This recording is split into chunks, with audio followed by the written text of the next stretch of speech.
Boas pessoal, aqui com vocês é JPT. No vídeo de hoje vou-vos trazer aqui um vídeo da sessão spoiler da história de God of War. Antes de tudo, metam já o vosso like, subscrevam o canal e vamos ver a sessão spoiler da história de God of War. Para todas as plataformas em mídia física, já disponível na MC Presents. E na PSN Games BH você encontra jogos em mídia digital para Play 4, Play 3 e Xbox One.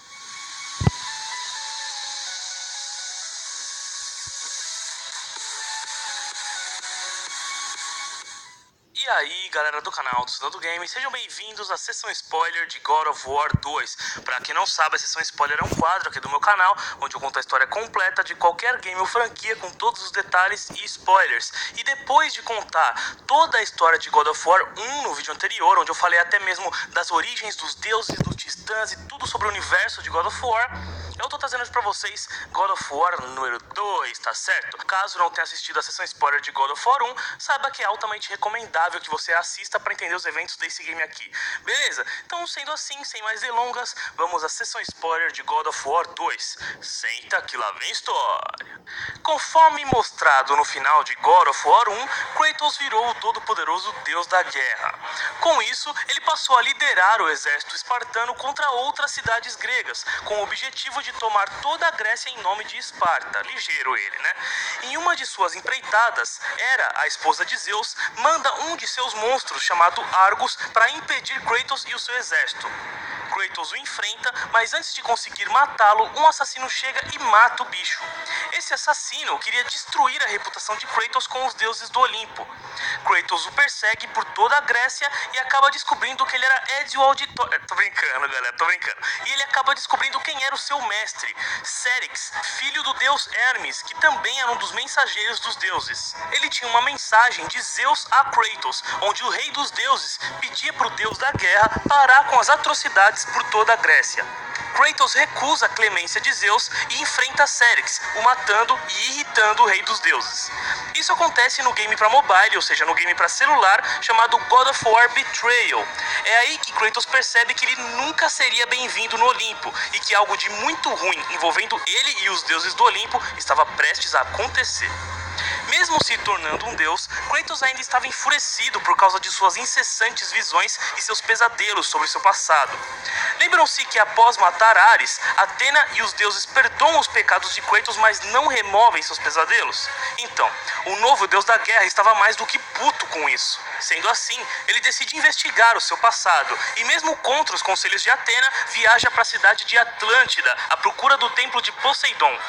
Esses eventos ocorrem no game God of War Ghost of Sparta, onde Kratos reencontra sua mãe Calliope e seu irmão Deimos, e inclusive fica sabendo que Zeus é na verdade o seu pai, coisa que ele não sabia até então.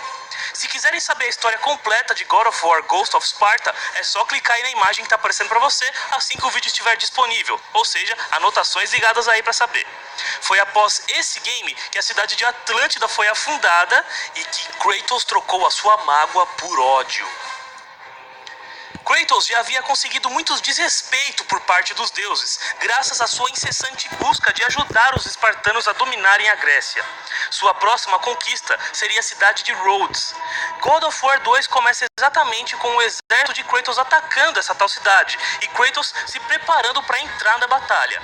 Antes de sair de seus aposentos de Deus, Atena intervém, implorando para que Kratos cesse os ataques, pois ela não poderia protegê-lo da ira dos deuses. O deus da guerra disse que não precisa de proteção nenhuma e pula em direção à cidade, se tornando gigante. No meio da destruição, uma águia aparece, rouba os poderes de Kratos e passa para o Colosso de Rhodes, uma estátua de bronze de 30 metros feita em homenagem ao deus Hélio. Kratos perde parte de seus poderes, voltando ao seu tamanho normal e pragueja contra Atena, pois acreditava que a águia era a deusa disfarçada. O deus da guerra enfrenta ferozmente a estátua, sem obter sucesso. Então Zeus se comunica com ele e oferece a toda poderosa lâmina do Olimpo para que Kratos destrua o Colosso. Mas isso vinha com um porém. Para pegar a espada, Kratos tinha que oferecer todo o seu poder e imortalidade a ela. Ele faz isso e tem todos os seus poderes drenados pela espada. Ele consegue adentrar o colosso e destrói a estátua de dentro para fora. Ao comemorar calorosamente a derrota da estátua, Kratos se distrai e é mortalmente ferido.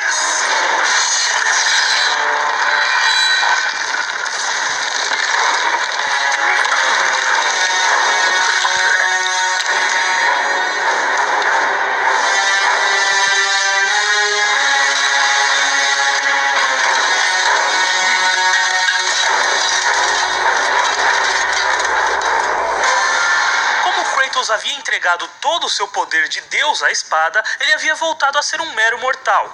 A única maneira de ter os seus poderes de volta era pegando a espada novamente e drenando o poder de volta para si. Simples, né? Só que não. Ao se aproximar da espada, aquela mesma águia de antes se aproxima, revelando ser Zeus. O rei dos deuses pega a espada e diz que não deixará que Kratos coloque o Olimpo em perigo. Ele fala sobre o ciclo onde o filho toma lugar do pai, assim como Cronos fez com Urano e Zeus fez com Cronos.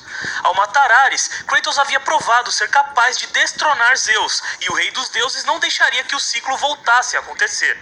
Sendo assim, ele fala para Kratos se curvar e jurar obediência eterna aos deuses. Obviamente, o protagonista se recusa, forçando Zeus a atacá-lo e, em seguida, matá-lo.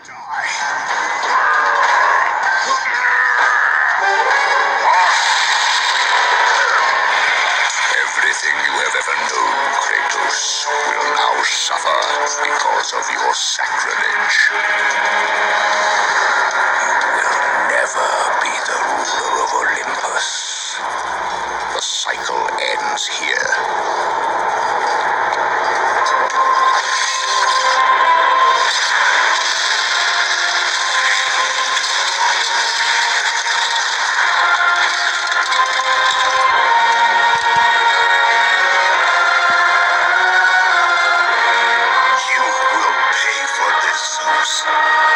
Be certain of that.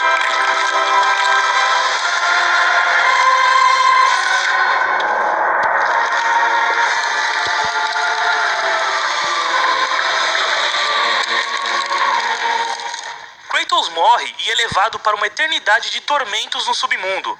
Mas Gaia, a Titanide mãe de toda a Terra, aparece e diz para Kratos que ela o vigiou durante toda a sua vida e que não poderia deixar que um possível aliado tão poderoso dos Titãs morresse de tal forma.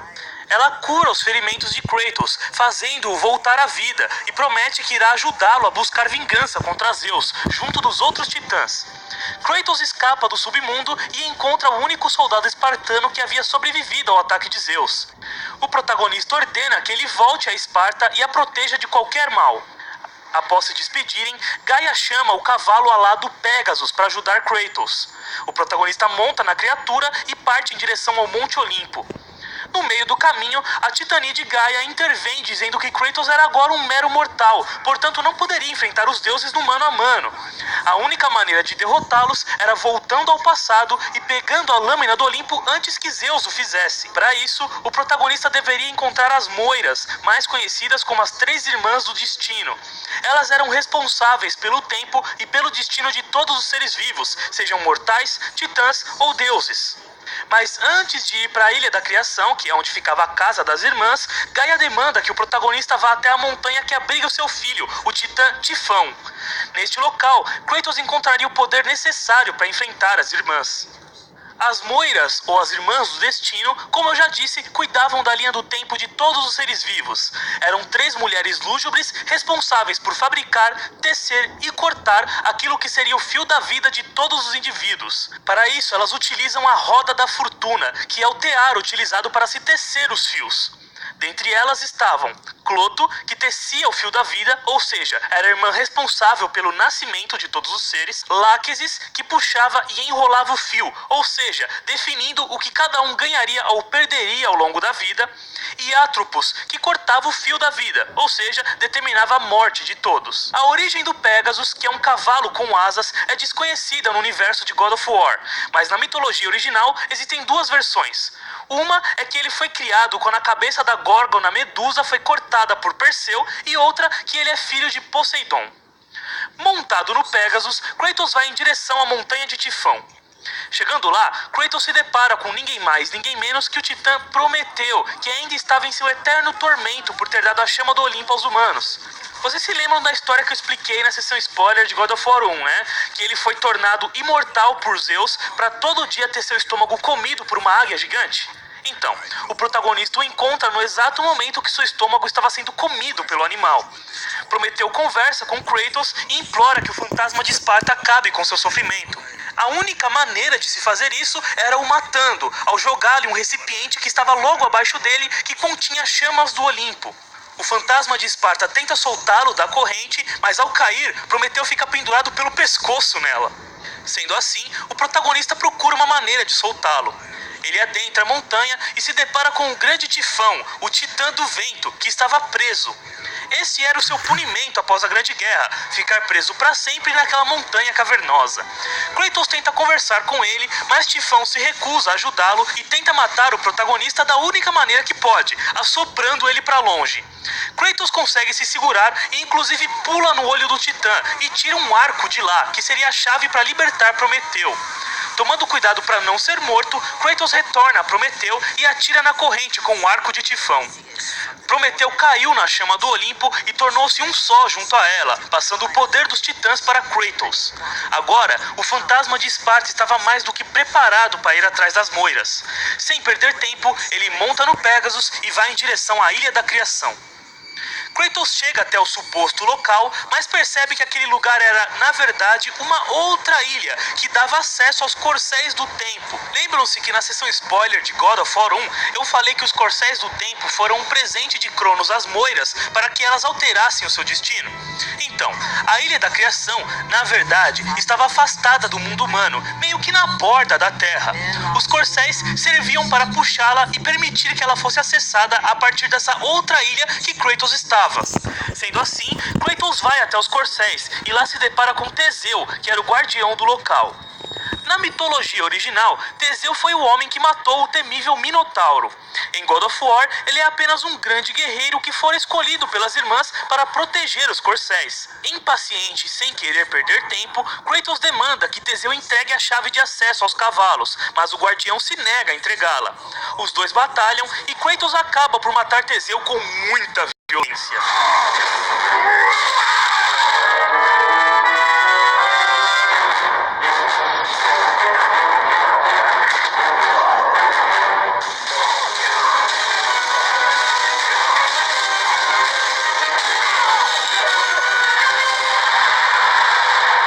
Após matar Teseu, Kratos vê um holograma de Cronos. O Titã diz que antes de ser derrotado pelos deuses, escondeu seus poderes nos Corcéis e que, para o bem dos titãs, somente um grande guerreiro seria digno dele. Sendo assim, o holograma passa esse poder para Kratos. Com ele, o protagonista poderia eletrocutar seus inimigos. Após isso, Kratos chega ao local adequado dos Corcéis e agita os cavalos de pedra. De repente, eles criam vida e começam a puxar a Ilha da Criação mais para perto. E então, Kratos vai até lá. Ao chegar na entrada da ilha, ele é surpreendido por um cavalheiro que o ataca. Após repelir o ataque, o homem revela ser Auric, o rei bárbaro que Kratos matou após jurar lealdade a Ares. Mas Sidão, como é que ele não morreu? Bom, ao cair no submundo, ele se negou a ser levado e enfrentou as forças de Hades. Seu esforço foi tanto, mas tanto, que sua aparência chegou a mudar e ele ficou parecendo tipo um zumbi demoníaco. Mas ele teve ajuda no processo. Sabendo que Kratos iria atrás delas, as Irmãs do Destino deram uma mãozinha a Auric para que ele pudesse impedir o protagonista. Quando Auric conseguiu sair do submundo, ele correu para a Ilha da Criação, também querendo mudar o seu destino, mas acabou encontrando Kratos no caminho. Os dois batalham, mas como de costume, o fantasma de Esparta leva melhor.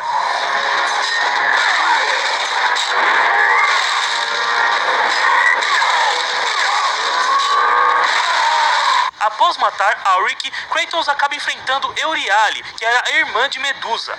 O protagonista a mata e pega sua cabeça, podendo novamente petrificar inimigos.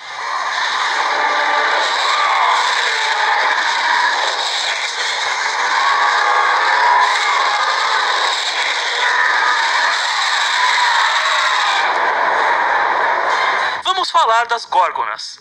Na mitologia grega original, existem muitas versões sobre a origem delas, mas vou contar a mais popular. Medusa, Ésteno e Euríale eram 3 irmãs lindíssimas, porém politicamente incorretas e desregradas. Ou seja, deitavam-se com vários homens, eram grosseiras, etc, etc. Certo dia, Medusa se deitou com o deus do mar, Poseidon, em um templo de Atena. A deusa da sabedoria se sentiu tão ultrajada que jogou uma maldição nas 3 irmãs, as transformando em seres monstruosos com cabelos de serpentes. Elas eram tão horripilantes que qualquer um que olhasse nos olhos delas diretamente seria transformado em pedra. Já em God of War, as Górgonas são uma raça de seres monstruosos, e as 3 irmãs são as rainhas delas. Kratos mata Steno em God of War Ascension, Medusa em God of War 1, e agora Euríale, que estava tentando mudar o destino de suas irmãs mortas com as Moiras no God of War 2. Uma adaptação curiosa das Górgonas para o universo do jogo é que elas petrificam através de poderes, ao invés de fazê-lo pelo simples olho no olho. Kratos continua sua jornada, mas ao adentrar uma armadilha, fica preso em uma casa de banho. Lá dentro estava Perseu, seu meio-irmão. Meio-irmão, Sidão? Sim, pois Perseu também era filho de Zeus, porém com uma mortal. Na mitologia original, Perseu foi o herói que matou a Medusa. Em God of War, não se sabe exatamente o porquê dele ser um herói renomado, já que foi Kratos quem matou a Medusa em God of War 1. Após ter perdido sua esposa por algum motivo não revelado, Perseu foi até a Ilha da Criação para tentar mudar seu destino com as Moiras, mas acabou ficando trancado na tal casa de banho. Ele já estava lá dentro há tanto tempo que começou a enlouquecer. Então Perseu deduz que Kratos era um desafio enviado pelas irmãs para que ele se provasse digno de falar com elas. Sendo assim, ele ataca o espartano e acaba tomando uma puta surra, sendo morto no processo.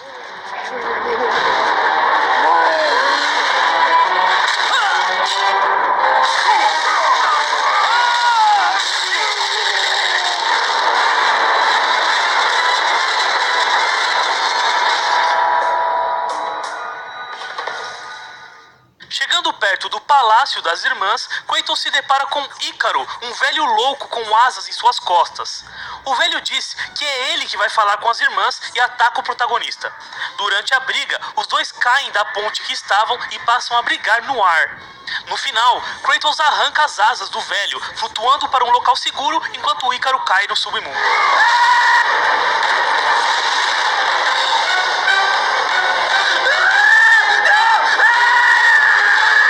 A história de Ícaro em God of War simplesmente continua da mitologia original e a altera em um pouquinho de nada.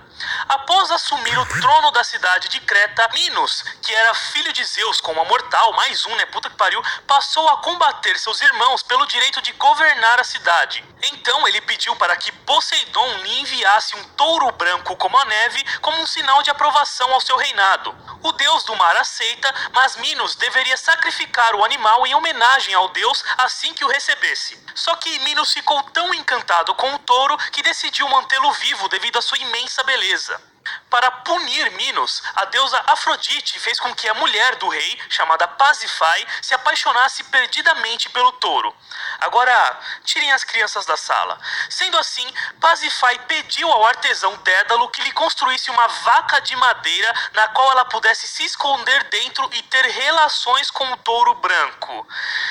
Com isso, ela engravidou do animal e o filho deles foi o monstruoso Minotauro, que era um ser metade homem, metade touro. Não esse, né, caramba? Esse aqui. Eventualmente, ele cresceu e se tornou feroz, precisando devorar homens para sobreviver. Querendo proteger o seu povo, Minos pediu que Dédalo construísse um gigantesco labirinto para abrigar o Minotauro. O labirinto foi criado. Desculpa pelo que aconteceu, tinha ficado sem espaço no telemóvel, mas vamos continuar. Havia criado a vaca de madeira para sua esposa e trancou o artesão dentro do local, junto com seu filhinho Ícaro. Para fugir do labirinto, Dédalo começa a pegar penas de aves que caíam todo dia no local e com elas faz 2 asas, uma para si e outra para Ícaro. Com elas, os dois fugiram do labirinto, mas mesmo contra os conselhos do pai, Ícaro continuou a voar cada vez mais alto, até que o sol derreteu suas asas, fazendo-o cair e morrer. E é aí que entra a versão de God of War. Ícaro caiu no submundo e se envergonhou de sua morte. Para se provar digno, ele passou a consertar suas asas, mas como estava longe de ser tão habilidoso quanto seu pai, passou décadas e décadas entre erros e acertos, tentativas e falhas. Até que, finalmente, ele conseguiu construí-las, mas isso lhe custou sua sanidade. Querendo mudar esse destino horrível, ele voa até a Ilha da Criação, onde se depara com Kratos e o resto você já sabe. Sidão, você disse que o Minotauro estava trancado em um labirinto, mas em God of War não existem vários deles. Exato, assim... Então nós vamos ficar por aqui, porque o vídeo assim vai ficar muito grande, por isso tchau e fui, e vou fazer a segunda parte no próximo vídeo. Tchau aí!